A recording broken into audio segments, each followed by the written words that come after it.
Panglima TNI Laksana Yudo Margono mengaku bahwa sempat ada tawaran bantuan dari pihak Selandia Baru untuk melakukan penyelamatan kepada pilot Susi Air yang masih disandra oleh kelompok kriminal bersenjata atau KKB. Namun, Yudo pun mengatakan bahwa Tentara Nasional Indonesia atau TNI masih sanggup untuk menyelamatkan pilot Susi Air itu dengan selamat. Ya, dia tetap menyerahkan kepada kita. Percayakan pada kita. Dia menawarkan bantuan tapi saya masih mampu menyelesaikan.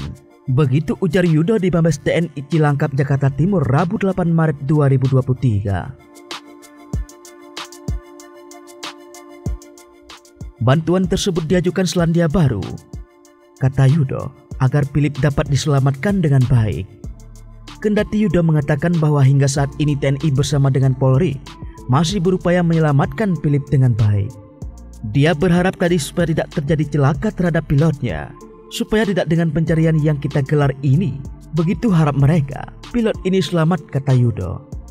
Tentunya apa yang ditawarkan sama seperti diplomasi, dan saya sampaikan bahwa kita sudah melaksanakan pencarian itu, imbunya. Sebelumnya diberitakan, Panglima TNI Laksamana Yudo Margono meminta kepada semua pihak untuk bersabar dalam proses penyelamatan pilot Susi Air yang saat ini masih menjadi sandera oleh kelompok kriminal bersenjata atau KKB.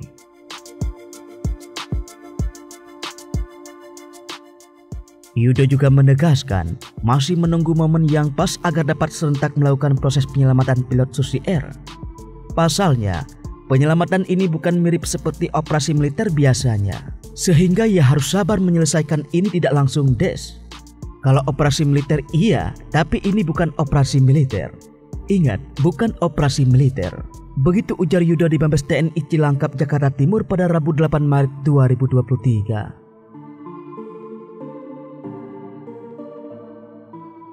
Brigadir Jenderal TNI Juwinta Ombo Sembiring juga menyatakan, tim gabungan TNI Polri sudah menguasai Kampung Aluguru, Distrik Kenyam, Kabupaten Enduga, yang menjadi persembunyian TPNPB atau OPM, pimpinan Egyanus Kogoya. Meskipun demikian, pasukan gabungan belum dapat menyelamatkan pilot Susi Air yang disandra kelompok tersebut sejak awal Februari 2023.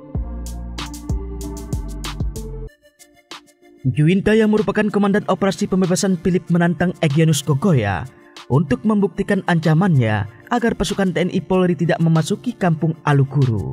Dia menyatakan Egyanus sempat memviralkan video tersebut di dunia maya.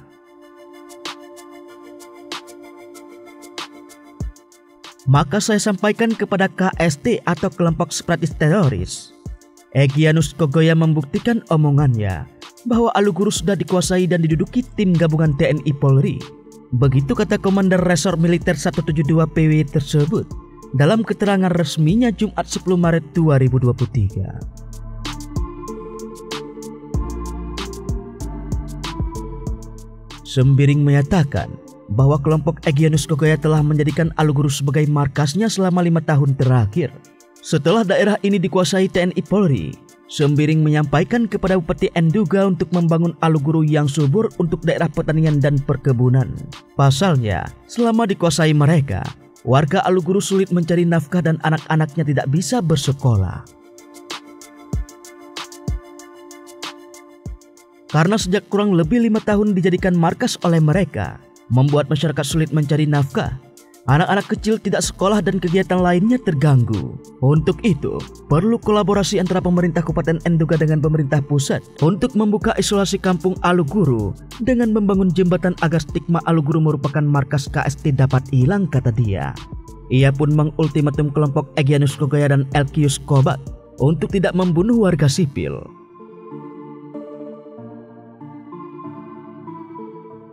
Juwinta juga menyatakan kepada keduanya untuk mencari lawan yang sepadan untuk bertempur. Karena masyarakat hidup untuk bekerja memenuhi nafkah keluarganya, begitu kata dia. Juwinta Sembiring ceritakan pembunuhan warga sipil oleh kelompok Kogoya. Juwinta pun pernah menceritakan kisah pembunuhan yang pernah dilakukan pasukan TPNPB OPM pimpinan Kogoya terhadap seorang pendeta asal kampung Wosak beberapa waktu lalu. Dia menyatakan pendeta yang menasihati Kogoya untuk tidak membunuh itu justru ditembak hingga mati. Selain itu, menurut Juwinta, kelompok yang sama sempat melakukan pembunuhan terhadap seorang anak kecil pada Februari 2023. Anak dari tokoh masyarakat kampung pimpinan bernama Yuwangga Tabuni tersebut, menurut dia, dibunuh karena penduduk kampung itu tidak mampu memberi makan kelompok Egyanus Kogoya.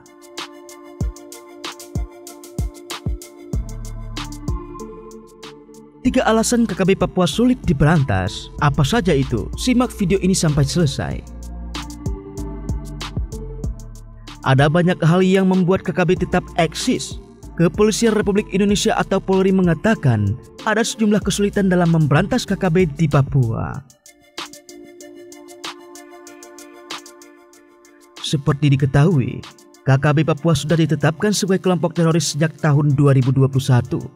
Gerakan separatis KKB dengan menggunakan kekerasan dan senjata mematikan melalui aksi perusakan hingga pembunuhan. Para korban berjatuhan bukan hanya dari warga setempat maupun pendatang, namun juga aparat TNI dan Polri. Berikut beberapa alasan kenapa KKB Papua sulit diberantas, dilansir dari berbagai sumber.